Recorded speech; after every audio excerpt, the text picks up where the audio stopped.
अगर इकोनॉमिस्ट एक सियासी जमात की ट्रोल ब्रिगेड की के मददगार के तौर पर काम करना शुरू कर दे तो ये उस इदारे की अपनी इज़्ज़त और तौक़ीर में कमी होगी। लेकिन हमारा जो बुनियादी एतराज़ है वो इस पर नहीं था कि उन्होंने जेल से लिखा है। हमारा एतराज़ ये था कि उन्होंने जेल से लिखा ही नहीं है। उनकी जो साबिक अहलिया है, उनकी जो बहन है, उनकी शादी है इकोनॉमिस्ट के मालकान के अंदर एक फ़ैमिली के साथ। मुझे नहीं मालूम कि ये ख़ानदानी ताल्लुक़ है क्या है। आज़ादियों के हामी, लोगों की शख्सी आज़ादियों के हामी एक शख्सियत थे। वज़ीर बनकर कुछ इस हवाले से इस साख को कुछ आपके ख़्याल में बटा लगा है या कोई ऐसी चीज़ हुई है आपके ख़्याल में कि ये तासुर ख़त्म हुआ कि आप ज़ाहिर है गवर्नमेंट की साइड पे हैं, ऐसी मिनिस्ट्री की तरफ से हैं जो कि इंफॉर्मेशन पे कंट्रोल भी रखती है और किसी हद तक ज़ाहिर है जो चीज़ हुई है, आपको होता है कि कोई वो आप कुछ बदल गए हैं? आपको लगता है लोग कुछ समझते हैं कि आप बदल गए हैं? जी, मैं बिल्कुल बदला हूँ।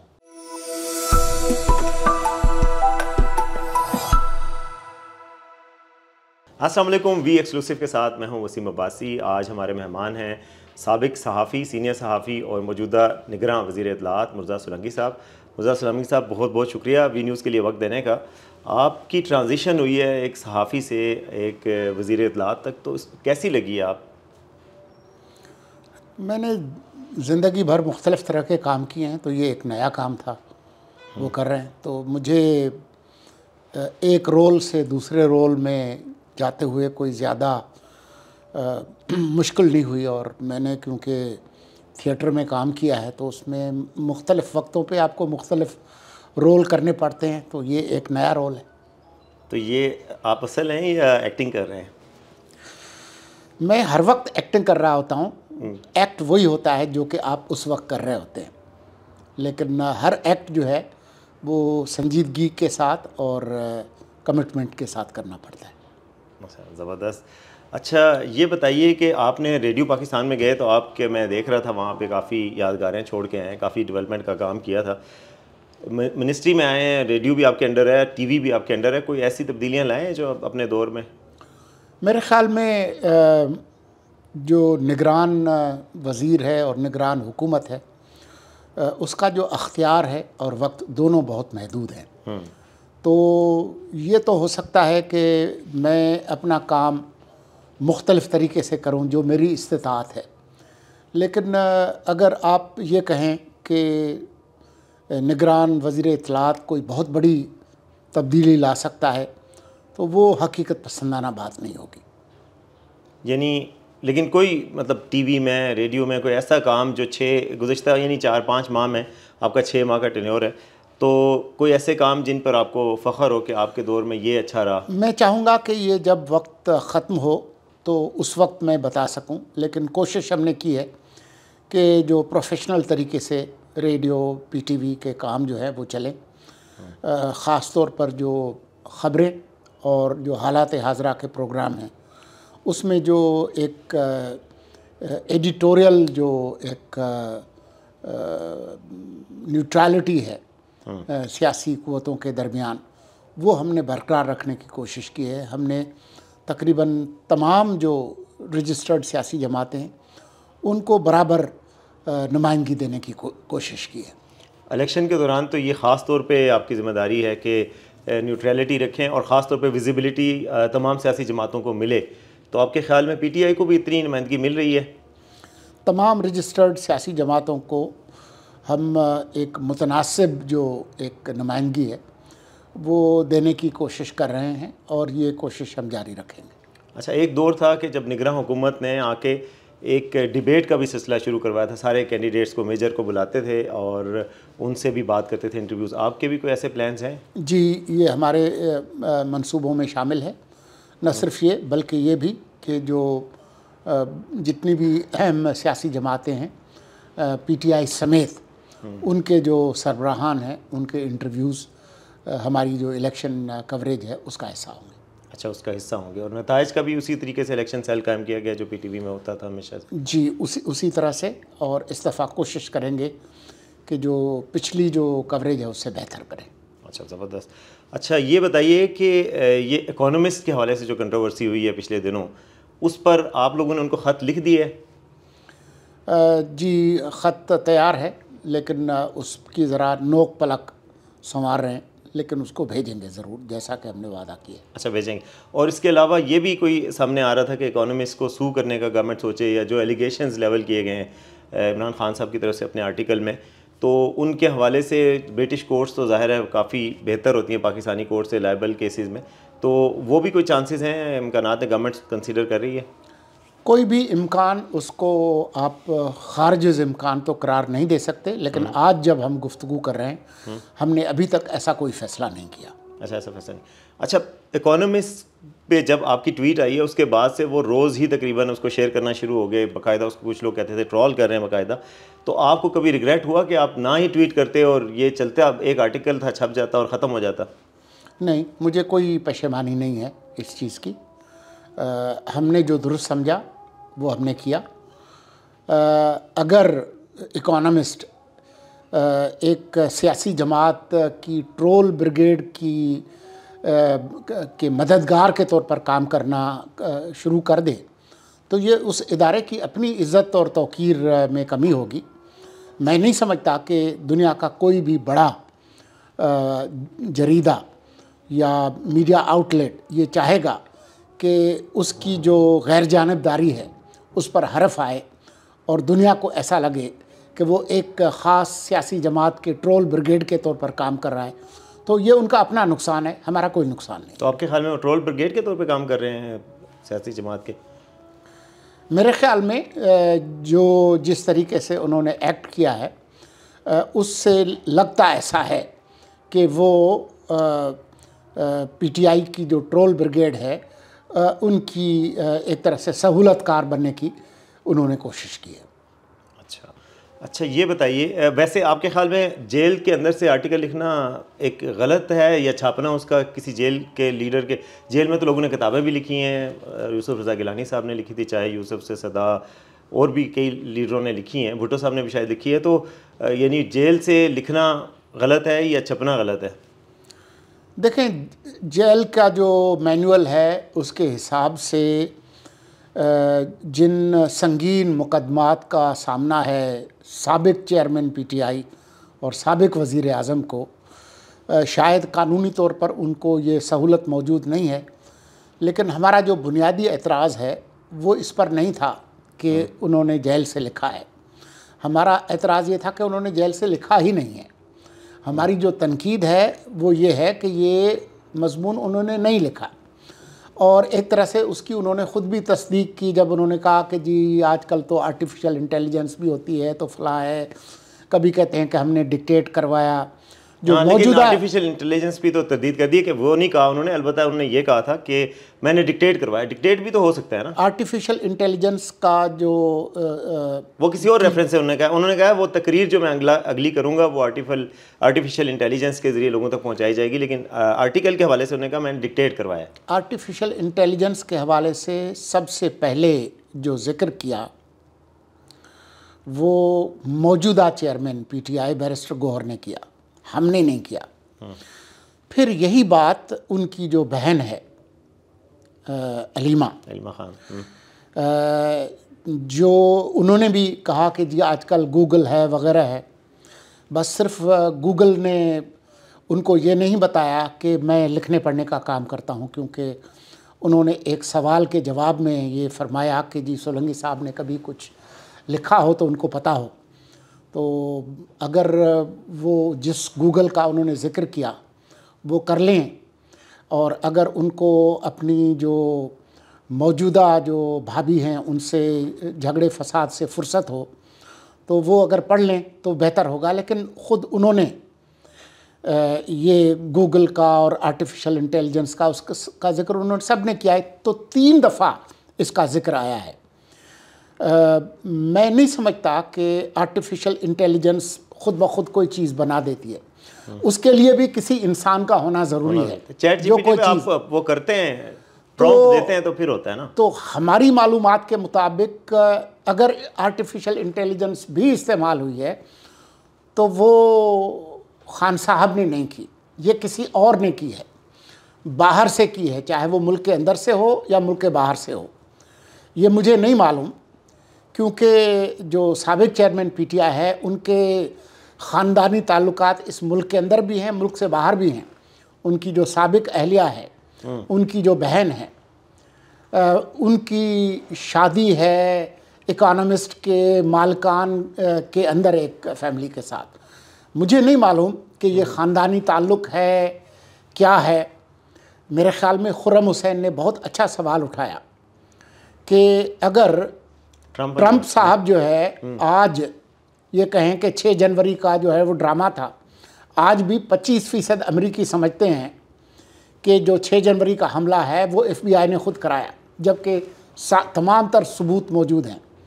तो उन्होंने ये सही सवाल उठाया कि अगर वो कहें कि ये तो ड्रामा है और ये फला है और हमने ये सब कुछ किया नहीं है और मेरे ख़िलाफ़ कोई साजिश हुई है, तो क्या वो इकोनॉमिस्ट वही मजमून इसी तरह से छापेगा?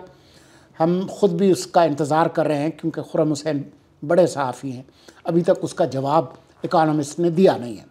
तो हमारा एतराज़ ये नहीं है कि जी वो फ़लाँ किया तो जेल के अंदर से क्यों लिखा। आपने बिल्कुल ठीक कहा कि बहुत बड़े रहनुमाओं की किताबें छपी हैं, भुट्टो साहब की किताब है, नेहरू है, गांधी है, नेल्सन मंडेला है। तो यहाँ कोई नेल्सन मंडेला मुझे नज़र नहीं आ रहा। हम उसी को ढूंढने की कोशिश कर रहे हैं।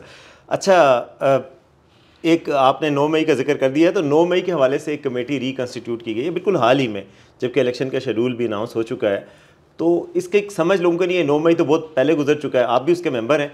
इसका क्या वो एजेंडा होगा और क्या इसकी अर्जेंसी क्या थी कि बिल्कुल निगरान हुकूमत के आखिरी दिनों में ही इसको किया जाए, इलेक्शन से पहले पहले? देखें, निगरान हो या गैर निगरान हो, रियासत और हुकूमत का काम कभी ख़त्म नहीं होता। अभी आपने पिछले दिनों देखा होगा, हमने कुछ सेनेट के अंदर बिल पेश करने की कोशिश की और अब मुस्तकबिल में भी कर सकते हैं। देखें, ये रियासत का काम है अपनी ज़िम्मेदारी पूरी करना, वो कभी ख़त्म नहीं होता। ये जो कमेटी बनी है उसके अगर आप TORs को पढ़ लें तो उसमें बहुत वजाहत से लिखा है क्या रिस्पॉन्सिबिलिटी फिक्स करना, और वो हम कोई ट्रिब्यूनल नहीं है, हम कोई जज नहीं है, हम किसी को समन नहीं करेंगे, हम किसी को सज़ा नहीं दे सकते। जो वाक़यात हुए 9 मई के पूरे मुल्क के तूलो अर्ज़ में हुए, उन तमाम मुकदमात और वाक़यात पर FIRs हैं, केसेस चल रहे हैं फ़ौजी अदालत में भी और जो इंसदाद दहशतगर्दी की अदालतें उनमें भी। ज़रूरत इस बात की थी, काबीना ने महसूस किया कि हम एक मजमूई एक तस्वीर हमें बनानी चाहिए कि समझ आए कि ये वाक़यात आपस में जुड़े हुए या नहीं, इनके पीछे कोई एक क़ुव्वत है, एक से ज़्यादा हैं, मुल्क के अंदर से हैं, बाहर से हैं। अगर अंदर और बाहर दोनों से हैं तो उनका आपस में क्या ताल्लुक़ है, मरकज़ी किरदार किसका है, इसको मुस्तक़बिल में कैसे रोका जाए। लोग अपने मुल्क के दिफाई तनसीबात पर जाकर हमले करें, इस तरह की नौबत क्यों पेश आई। मुस्तक़बिल में उसको सियासी इंतज़ामी तौर पर कैसे रोका जाए, कानूनी तौर पर कैसे रोके जाए। तो हम इस तमाम जो तफ्तीश होगी 2 हफ़्ते की, उसके अंदर हमें पता चलेगा कि क्या तस्वीर बनती है। हो सकता है कि हम मशवरा दें हुकूमत को कि जी वो कोई इंक्वायरी कमेटी बनाए, कोई कमीशन बनाए, जैसे 9/11 हुआ, कुछ हुआ। कौमें अपनी गलतियों से, तजुर्बात से सीखते हैं। तो ये एक छोटी सी कोशिश है, इसका मतलब किसी को पकड़ना, टांगना, कोई इस तरह की बात नहीं है। कुछ लोगों का ये तसव्वुर है कि ये एक कोशिश है कि अगर PTI को बल्ले का निशान मिल जाता है तो दूसरे तरीके से उसको रोका जा सके, डिसबैंड किया जा सके, या कुछ इस तरह के कोई ऐसे भी इम्कानात हैं कि इस तहकीकात आपकी कमेटी की रिपोर्ट की रोशनी में PTI पे कोई पाबंदी लगाई जा सके इलेक्शन से पहले पहले? इस तरह के ख़तरात के हवाले से हमारे पास कोई अख्तियार नहीं। यानी आपकी जो रिपोर्ट होगी कुछ रिकमेंडेशंस तो देगी ना गवर्नमेंट को? बिल्कुल देगी, बिल्कुल देगी। मैंने पहले बताया कि हमारी सिफारिशात होंगी। जब हम इस नतीजे पर पहुंचेंगे तो हम बताएंगे कि क्या पार्लिमान मुस्तकबिल की कोई किरदार अदा करे, कोई कमीशन बने, क्या हो। ये अभी कबलज़ वक्त है हमारे लिए। कब तक आ जाएगी रिपोर्ट इसकी? इस पे तो लिखा हुआ है 2 हफ्ते की। 2 हफ्ते का है तो अभी कुछ 1 हफ्ता तो शायद होने वाला हो गया। नहीं जी, हमारी अभी 2 दिन पहले पहली मीटिंग हुई है। तो जिस दिन पहली मीटिंग हुई है उस दिन से उससे जो है वो 2 हफ्ते का आगाज़ होगा। अच्छा, उससे शुरू होगा। अच्छा, एक एक और सवाल है ज़ाती नोयत का आपका कि आप मुर्ज़ा सोलंकी जिनको लोग जानते रहे हैं, आपका एक पर्सोना है ट्विटर पे भी, बाकी कि आप एक मतलब आज़ादी पसंद, लिबरल, एंटी इस्टेब्लिशमेंट और आज़ादियों के हामी, लोगों की शख्सी आज़ादियों के हामी एक शख्सियत थे। वज़ीर बनकर कुछ इस हवाले से इस साख को कुछ आपके ख़्याल में बटा लगा है, या कोई ऐसी चीज़ हुई है आपके ख़्याल में कि ये तासुर ख़त्म हुआ कि आप ज़ाहिर है गवर्नमेंट की साइड पे हैं, ऐसी मिनिस्ट्री की तरफ से हैं जो कि इंफॉर्मेशन पे कंट्रोल भी रखती है, और किसी हद तक ज़ाहिर है जो चीज़ हुई है, आपको होता है कि कोई वो आप कुछ बदल गए हैं, आपको लगता है लोग कुछ समझते हैं कि आप बदल गए हैं? जी, मैं बिल्कुल बदला हूँ। सहाफ़ी का एक रोल होता है, वज़ीर का दूसरा रोल होता है। तो अगर मैं न बदला हूँ तो ये एक झूठ होगा। तो बदलना तो चाहिए। तब्दीली जो है वो मुस्तकिल है, और वही एक यकीनी चीज़ है। लेकिन तब्दीली का मतलब ये हरगिज़ नहीं है कि आप अपने जो बुनियादी अक़दार हैं उससे रूगर्दानी करें। जो बुनियादी जो अक़दार हैं उससे मैंने कोई रूगर्दानी नहीं की है। और ये जो बात है कि जी इंफॉर्मेशन मिनिस्ट्री का कोई बहुत ज़्यादा मीडिया पे कंट्रोल है, तो जो लोग आज की मीडिया को देखते हैं उनको अंदाज़ा होगा कि इंफॉर्मेशन मिनिस्ट्री का मीडिया पे कोई उस तरीके से कंट्रोल है नहीं जिस तरह का दावा किया जाता है। और इस रिसीविंग एंड पे आपको कैसा महसूस होता है कि सहाफ़ी आप पे तनकीद कर रहे हैं? पहले ये था कि बतौर सहाफ़ी आप उस वक्त की हुकूमत पे तनकीद करते थे, ये कैसा महसूस होता है इस साइड से? ये अख्तियार और ये हक़ है सहाफ़ियों का और सोसाइटी का। जिसके पास अख्तियार होता है और ज़िम्मेदारी होती है, उस पर उस ज़िम्मेदारी और अख्तियार को इस्तेमाल करने के हवाले से तनकीद होती है। ये बहुत फ़ितरी बात है, ये लोगों का हक़ है। मुझे इससे बिल्कुल भी परेशानी नहीं होती। परेशानी होगी अगर मुझे महसूस हो कि मैं अपना किरदार ठीक अदा नहीं कर रहा, फिर मुझे ज़रूर परेशानी होगी। अच्छा, प्राइम मिनिस्टर भी आपके बड़े वोकल हैं। कभी कभी यूँ आपको नहीं लगता कि आपका किरदार भी वो अदा कर रहे हैं, क्योंकि वो प्रेस कॉन्फ्रेंस भी करते हैं, बोलते भी हैं, टीवी पे भी बहुत ज़्यादा आते हैं, यानी कि इंफॉर्मेशन मिनिस्टर के तौर पे भी वो आपकी हुदूद में तजावुज़ नहीं करते? कभी कभी आपको लगता नहीं है? काबीना के तमाम अरकान जो अख्तियार इस्तेमाल करते हैं वो वही है जो कि वज़ीर-ए-आज़म ने उनको दिया है। हमारा अख्तियार वहाँ से शुरू होता है, तो हम उनकी नुमाइंदगी करते हैं, वो हमारी नुमाइंदगी नहीं करते। तो मैं समझता हूँ कि मुझे इस पे बिल्कुल भी तकलीफ़ नहीं है। हमारे वज़ीर-ए-आज़म पढ़े लिखे हैं, उनकी जो फसाहत और बलागत है उसमें किसी को शक नहीं है। तो अगर किसी चीज़ को वो मुझसे बेहतर तरीके से लोगों के सामने रखते हैं तो मुझे उस पर खुश होना चाहिए, मुझे उस पर एतराज़ नहीं होना चाहिए। अच्छा, निगरान हुकूमत का एक सेकंड लास्ट क्वेश्चन है। निगरान हुकूमत का काम ज़ाहिर है आप हमेशा कहते भी हैं, बड़ी अप्रिशिएटेबल बात है कि आप इलेक्शन की बात करते हैं और कहते हैं कि बिल्कुल वक्त पे होने चाहिए, और निगरान हुकूमत का काम ये है कि फ्री एंड फेयर इलेक्शन को ओवरसी करे, मेक श्योर कर जाए।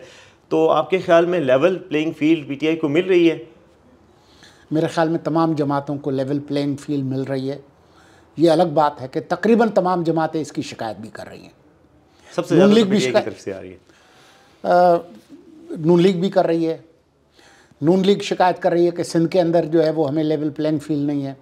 पीपल्स पार्टी शिकायत कर रही है कि पंजाब के अंदर उनको लेवल प्लेइंग फील्ड नहीं मिल रही। मौलाना को शिकायत है कि बलूचिस्तान और खैबर पख्तूनख्वा में उनको दहशतगर्दी की वजह से लेवल प्लेइंग फील्ड मिल नहीं रही। तो हर एक को कुछ ना कुछ शिकायत है। बात यह है कि हम तो इलेक्शन नहीं लड़ रहे, आप भी नहीं लड़ रहे, तो हमने तो किसी को नहीं रोका, ना आपने किसी को रोका हुआ है। मेरे ख्याल में इख्तियार नहीं है, लेकिन आपके पास तो IGs हैं, आपकी गवर्नमेंट है ज़ाहिर है, और इख्तियार भी है, स्टेट हैं आप जी। तो वो उस लिहाज से आप इन्फ्लुएंस तो कर सकते हैं, किसी को इंसाफ दे भी सकते हैं, किसी को पकड़ भी सकते हैं। इस वजह से यानी आपके ऊपर जिम्मेदारी हमने अभी तक निगरान हुकूमत ने अपना अख्तियार किसी जमात को दबाने या किसी जमात को उठाने के लिए इस्तेमाल नहीं किया। लेकिन अगर किसी को शिकायत है तो उसके लिए न सिर्फ फोरम्स मौजूद हैं, बल्कि वो फोरम इस्तेमाल भी किए जा रहे हैं, और लोगों को जहां तकलीफ़ हुई है नाजायज़ तौर पर उनको रिलीफ भी मिल रहा है। अदालतें, मीडिया, इलेक्शन कमीशन, सभी फोरम्स मुहैया हैं, फ़राहम हैं, और उनका भरपूर इस्तेमाल हो रहा है। अच्छा, कल एक मुशर्रफ साहब के हवाले से अदालत ने फ़ैसला दिया है उसमें आपकी हुकूमत ने शायद उनके अदालत यानी फ़ैसले के ख़िलाफ़ ही एक किस्म का वो था कि वो जो लाहौर हाई कोर्ट का फ़ैसला उसको बरकरार रखा जाए। तो आपका उस पर क्या मौक़िफ़ है जो फ़ैसला आया कल? देखें, अब ये फ़ैसला जो है वो कौम की अमानत है और इस पर उसके हक़ में या उसके मुखालफत में बातें आएंगी, लेकिन इस पर मैं बहुत ज़्यादा तबसरा करने से एतराज़ करूँगा। बेहतर होगा कि मैं जब आज़ाद शहरी हूँ तो इस पर बात करूँ। इस वक्त जो रियासत का जो मौक़िफ़ है वो आपके सामने है। अच्छा, और आखिरी सवाल ये है कि मुर्तज़ा सोलंकी साहब 8 फरवरी के बाद, ज़ाहिर महीने से भी कम रह गया, उसके बाद किस रूप में नज़र आएंगे? एक सियासतदान के रूप में, एक सहाफ़ी के रूप में, या एक आम आदमी के रूप में? क्या प्लान्स हैं आपके कैरियर के बाद बाकी? पहले तो मैं सोचूंगा कि कुछ हफ्ते आराम किया जाए, जो मुझे पिछले 5 महीने में नसीब नहीं हुआ।